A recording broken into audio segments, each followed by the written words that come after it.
Yeni ailə quranlara 19.000 manat veriləcək, amma bir əmması var ki, birazdan bunu söyləyəcəm. Əziz izləyicilər, hər zaman kimi qısa başlıq ilə qarşınızdayım. Belə bir məlumat çıxdı qarşıma.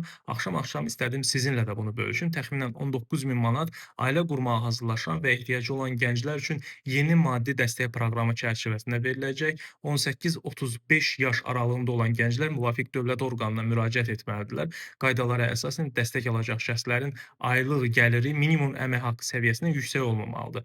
Əvvəldə dediyim əmma isə ondan ibarətdir ki, bu maddi dəstək proqramı Türkiyədə həyata keçirilir.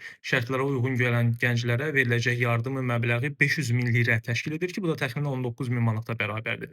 Qeyd edim ki, bu təşəbbüs gənclərin ailə qurmasını asanlaşdırmaq və sosial rifahını yaxşılaşdırmaq məqsədi daşıyır. Əslində gənc ailələri dəstəkləmək üçün çox gözəl təşəbbüsdür. Siz bu barədə nə düşünürsünüz, əziz izləyicilər? Fikirlərinizi şərhlərdə qeyd edə bilərsiniz.